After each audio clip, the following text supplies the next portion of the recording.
This video is divided into two parts. The first part involves listening to words and then repeating them. The second part includes watching a story to review the vocabulary. Campus, dormitory, undergraduate, graduate, faculty, dean, academic calendar, lecture, tutorial, workshop, semester, extracurricular activities, syllabus, scholarship, tuition fees,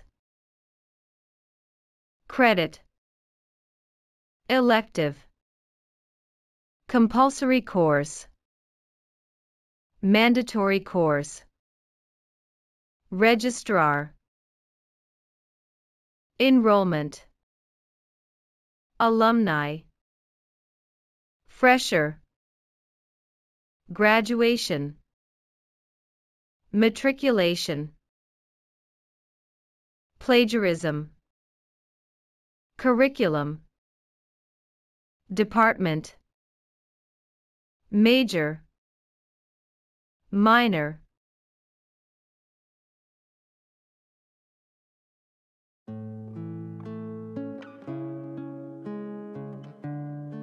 In a small town, there was a campus known for its big trees and old buildings. It was a busy place called Chirping Hall. Each year, many students would move into its dormitory, all excited to start their college life. Among them was a girl named Ellie, an undergraduate full of dreams. She was starting her first year and had just won a scholarship that paid her tuition fees. It didn't just save her money, it made her feel proud and special. Ellie had chosen to study science because she wanted to help the planet. She was good at it too. Her major was biology, the study of living things, and her minor was in environmental studies. During her first week, the faculty were friendly, and she even met the dean, a kind woman with a soft voice. The academic calendar was full of interesting dates.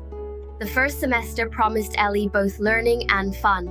She had compulsory courses like math and chemistry, and elective ones where she could choose what interested her most, like creative writing.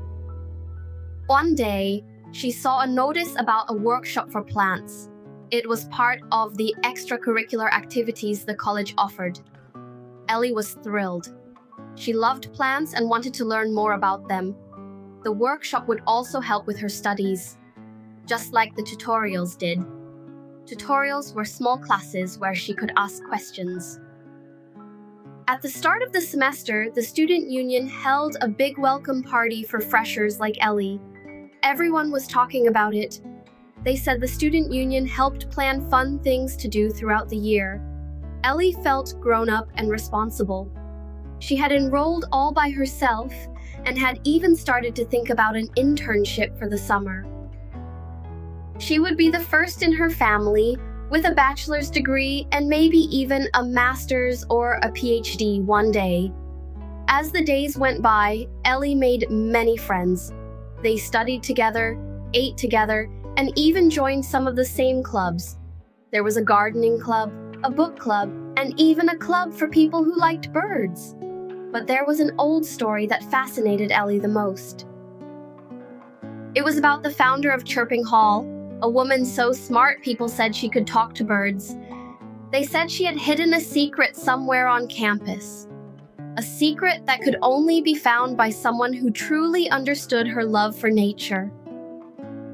Ellie wondered about this as she walked through the trees, listening to the birds. What kind of secret would a bird-loving scientist hide? And where? She asked alumni, now grown-ups who had graduated long ago, for any clues. They all laughed and said it was just a story. But the dean gave Ellie a small smile and said, "Some stories are based on truth." One day, in her botany class, Ellie's professor talked about the importance of preserving nature and how the campus had been designed by the founder. Ellie's mind started racing. Could the secret be about preserving nature? She found an old map in the registrar's office, one that showed the campus as it was 100 years ago. There were codes on it that nobody else seemed interested in. Ellie spent nights trying to decode it. With her clues, Ellie thought the secret might be in the oldest part of the dormitory, a place where nobody lived anymore, and where the walls were covered in vines. On a spring morning, Ellie asked the professor if she could explore there. He said it was fine as long as she was careful. So, with her heart pounding with excitement, Ellie pushed open the old door. With the sun peeking through the leafy branches, Ellie ventured into the forgotten part of the dormitory. The air was musty, and the light was dimmer here, but her curiosity spurred her on. The walls, covered in vines, seemed to whisper secrets from a century ago. Ellie remembered all the stories she had heard. Some were about the campus lifetime, like the annual graduation ceremonies and the matriculation events that welcomed new batches of eager freshers. Others were about hidden passages and the mysterious chirps that echoed through the halls late at night. The map led her to a room at the end of a long, creaky corridor. The door was old and heavy, painted so many times that the colors had blended into a deep green, like the emerald leaves of spring. She pushed it open with effort, her heart hammering against her ribs. Inside, the room was empty except for an old wooden desk and a bookshelf filled with dust-covered books. There were no chirps here, no windows open to the campus golds and greens, only silence. But Ellie had learned from her lecture notes that sometimes silence spoke volumes. She approached the bookshelf, her hands trembling slightly as she touched the spines of the books. They were all titles she recognized from her syllabus, works of environment and biology. But one book stood out. It was a ledger, out of place amid the academic tomes. Undergraduate students weren't usually allowed to handle such old records, but as Ellie flipped through the ledger, she noticed something odd. The pages weren't just filled with faculty names and department budgets. In between the lines, there were hand-drawn sketches of birds and plants, annotations about the seasons, and the growth of the campus's foliage. Following her intuition, Ellie looked at the ledger under the light of her phone. In the corner of a page, she could just make out a faint series of numbers and letters, a clue. Recalling her recent workshops and tutorials about cryptography, Ellie scribbled down the series. Her academic work had prepared her for this. It was no mandatory course, but a link to the founder's passion for nature and a test of Ellie's own resolve and intellect. She deciphered the message over the following days, consulting books, department legends, and even the alumni who were amused by her dedication. And finally, she understood. The numbers corresponded to coordinates, geographic points on campus, and the letters revealed the times of day. The chase led her to the campus clock tower when the moon was a mere sliver in the night sky, to a hidden compartment in the Student Union Hall marked by a discreet bird emblem, and to a particular tree in the Botanical Gardens that was said to be as old as Chirping Hall itself.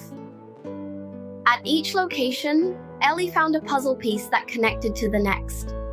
It was exhilarating, a real-world application of her studies that was more thrilling than any elective she could have chosen.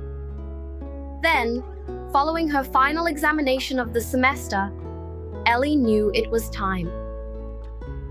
She gathered her puzzle pieces, adjusted her fresher cap for good luck, and went to the point where all coordinates converged: the founder's statue in the center of the campus. It was dawn, and the birds were just beginning to sing.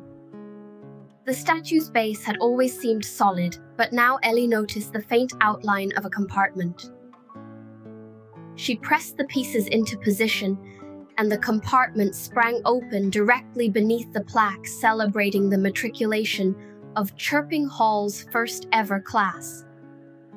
Inside was a small chest, and tucked within was an old key with an inscription: "For those who listen to the whispers of nature, may you continue my legacy." Ellie's journey had reached its climax, not with pomp and celebration, but with silent acknowledgement and respect for the path she had chosen. The key was symbolic, entrusting her with the care of the campus's green heart. Word spread of Ellie's discovery, but she kept its true meaning to herself. She had become a bridge between the past and the future, bearing a responsibility that would outlast her undergraduate years and into her graduate life. The key to Chirping Hall wasn't just a physical object. It was the knowledge and passion for protecting the earth, which was now Ellie's to share.